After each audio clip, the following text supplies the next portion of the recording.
Buying a property in Japan can be exciting, but it also comes with a lot of unfamiliar words. If you've watched my previous video on the step-by-step guide how foreigners can buy property in Japan, you already got the sense of the process from offer to closing. But today, I want to focus on the language, the key Japanese real estate terms that often confuse foreign buyers when they first see a contract. So let's go through them one by one.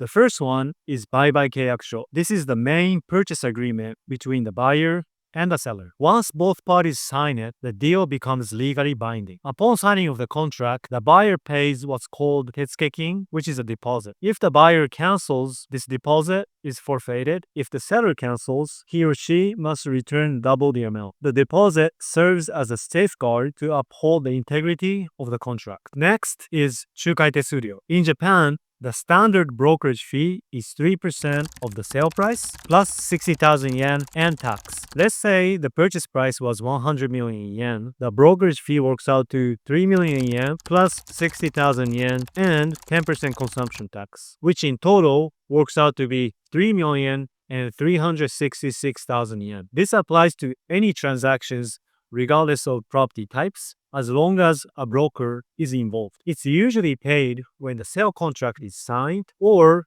when the transaction is closed. Next one is 重要事項説明書. Before signing of the contract, the agent must prepare and explain this document. It includes all the essential information about the property, ownership details, land zoning, easements, and building regulations. By law, a licensed real estate agent must walk you through this document, usually in person. It's a good idea to have a translator or advisor review it before you sign it. And let's go into ownership. Not all properties in Japan come with full land ownership. Some are leasehold, which is called 𝐶𝐻𝐿, meaning you own the building but not the land that is built on. You'll pay ground rent to the landowner and need to renew the lease after a set period, often in between 30 and 60 years. I briefly touched on this topic in my earlier video, Can Foreigners Really Buy Property in Japan?, where I explained Japan's ownership structure, including the difference between freehold and leasehold. So please check it out if you want to understand how property rights work in Japan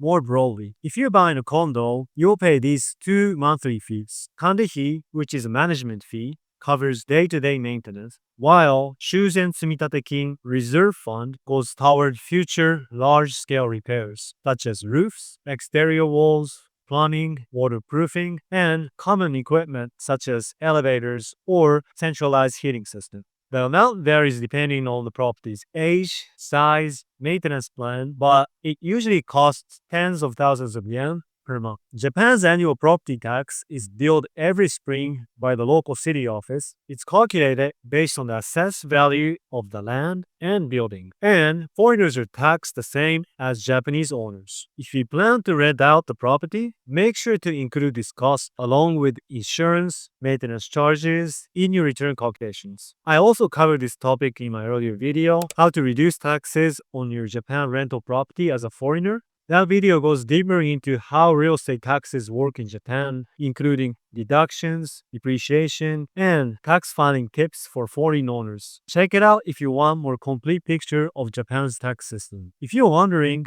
how these terms fit into the full purchasing journey, from making an offer to signing, title registration, and finally, receiving the keys, check out my earlier video, How Foreigners Can Buy Property in Japan. That breaks down the entire process step by step. These Japanese real estate terms might seem overwhelming at first, but once you understand them, buying a property in Japan becomes much more straightforward. Knowing what each term means can help you avoid misunderstandings and negotiate with confidence. Thank you for watching. If you found this video helpful, please hit like and subscribe. It really supports the channel. And don't forget to check out my related videos where I talk about step-by-step buying process, insights on property ownership structures, and details of real estate taxes in Japan. Also, if you're actively looking for properties in Japan, please visit our English site called Open Room, where you can find some off-market properties. Otherwise, I will see you in the next video. Sayonara.